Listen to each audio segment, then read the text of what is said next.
Good day and welcome, ladies and gentlemen, to the Delta Report. Today is Thursday, the 18th of August, 2022. Thank you for tuning in. I'm glad to have you guys here. You all know we probably have a financial crisis coming and a world crisis. The world's going to be impacted by tremendous things happening right now in the world. We got a war going on. How do you prepare for the future if you haven't got much money? You know, prepping is expensive. And a lot of people are just getting by from month to month and they don't have any savings. So how do you prepare? How do you store up what you need to survive if we have a collapse ahead of time? If your income is extremely low and you're almost on poverty scale. And I'm going to talk about that in this particular show. Well, first off, you know an awful lot of people are putting silver and gold away, putting cryptocurrencies away.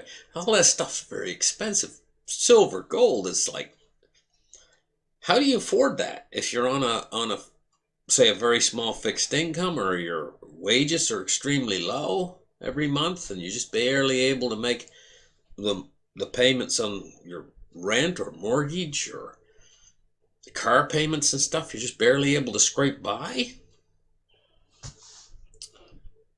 It's not easy, but it can be done.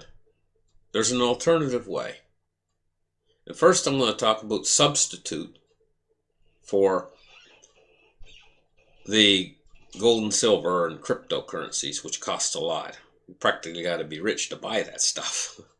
Let's face it, one Bitcoin costs, what? Just the price of you just can't afford that. And what does it cost for gold? One coin, like what is it, $2,400 or something like an astronomical like that? You just can't afford that. So what are you gonna do? You're gonna go into this crisis with nothing? That's not a smart idea. Oh, here's the alternative to gold and silver and cryptocurrencies. A lot of people don't think of it. If you're moderately poor, nickels are great. Go to the bank and you get some rolls of nickels. At the end of the month, if you got a little bit of money, you don't need much money to buy a roll of nickels. You need like $2, I believe, is a roll of nickels. I mean, who can't afford that? Nowadays, with the price of food, you know, that's only like a half of a Egg McMuffin, you know, for a roll of nickels. So whenever you can afford it, you get an extra couple bucks in your pocket. You go in, you buy a roll of nickels, and then you sort through them. First thing to do is to check them magnetically. You got to check the years, and you got to make sure that you're putting away. You sort them out, and you take the nickels that are like not really made out of nickel. You take them and re-roll them and take them back to the bank and get your money back. So you're out nothing. You're only keeping the ones that are made out of real nickel. You got to do a little bit of research online to learn how to sort them out so that you'll find the ones that are made out of real nickel and you put them away for yourself. And the second thing is for people who are even poorer than that. Can you afford 50 cents? Or can you afford $1? Because you can buy 2 rolls of pennies for $1. Only $1. I mean, that's 2 bites of a McDonald's Egg McMuffin. That's all it is. It's all it's equal to now, $1. It's nothing, practically nothing. $1. And even the most poverty-ridden people out there can scrap up $1 in change. You go in, you buy 2 rolls of pennies, and you sort through them. And again, you got to pick out the ones that are zinc or are not made of real copper. You got to pick out the real copper ones. And you put them away for yourself, and you take the ones that you call it back to the bank. You get your money back. You re-roll them. Save the papers off of them that are rolled in. And use them to re-roll them again. Take them back to the bank, you know, and you change them back in. And so you slowly collect copper pennies. And this is a substitute for real gold and silver and for cryptocurrencies. But now what about food? Preppers always have a lot of food put away, right? And how are you going to get through crisis if you don't have the money to go out there and buy all these, say, cans of salmon, and all this canned meat? It's expensive. If you've been to the grocery store lately, you see how expensive canned meat is.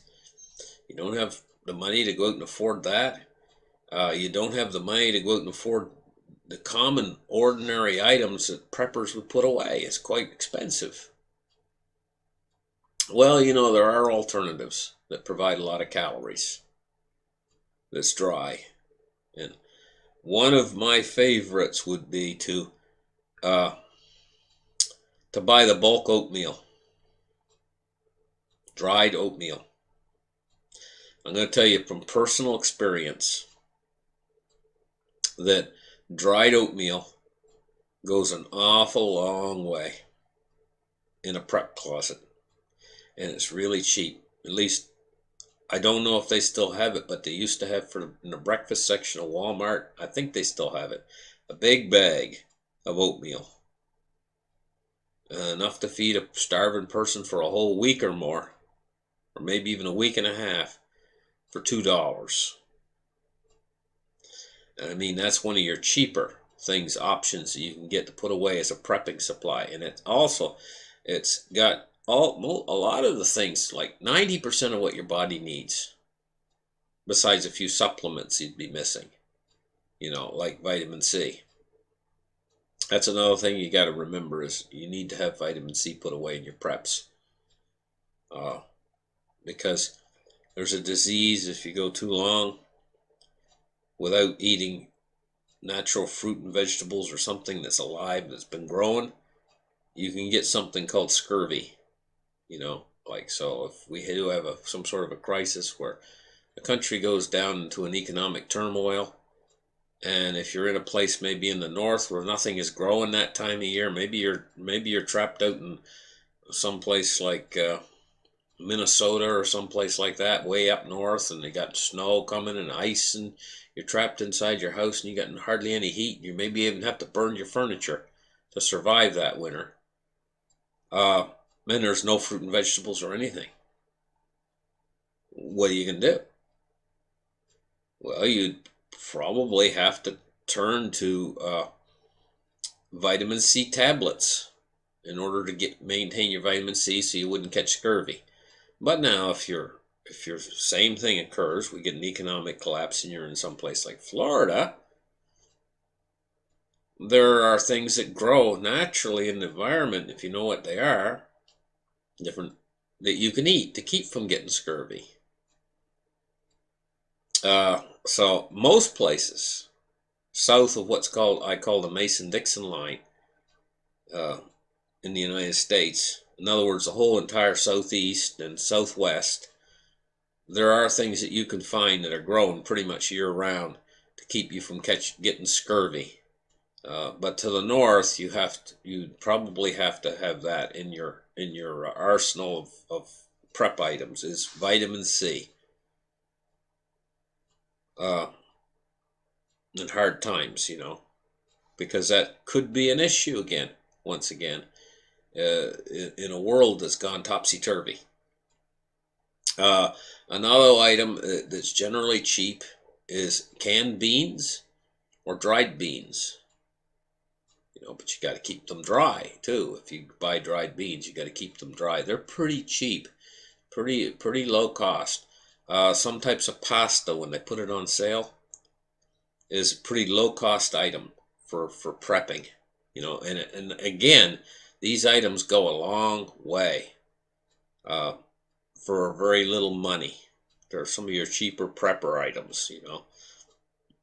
So it can be done. You can, for a very small budget, you can't do it with no budget, but with a very small budget, maybe $20 a month, you can start to actually prep on such a small budget. If you take advantage of I'm going to call them precious metals, copper and nickel. Nickel's more valuable than copper. In my mind, it's your silver and gold for the poor man. And maybe you won't have as much money during a hyperinflation as you would if you had real gold and silver, but still you have something, because if the dollar goes to zero, a million times zero is still zero. And then what are you going to eat on? What are you going to feed yourself on? If you don't have any preps put away and the dollar goes to zero, there's going to be an awful lot of hungry people out there. And this is why the Fed right now is doing what they're doing. They realize that the whole system is in jeopardy from hyperinflation. But at the same time, what they're doing is it makes the whole system in jeopardy from deflation. And so now they're trapped. They're going to have one or the other. You can't have it both ways. They've created a monster. When the Federal Reserve went in power, and they really started this thing back in 1914, they created a system that was totally reliant on growth, exponential growth, endless growth. And this world is finite, meaning that there's limitations to growth. And what's happened is we've grown as much as we can grow, and now we're starting to contract or shrink. And I mean, this creates a situation that's intolerable, and so they're trying to cure this with a monetary supply, and it can't be done. And so we're heading toward a crisis. And so, rich or poor, you need to prepare for this crisis. So this is some pointers for the people who are not rich and still need to prepare for the crisis. Thank you guys for listening to the show. Like and subscribe, and we'll catch you guys in the next episode. You guys have a great afternoon. Bye-bye.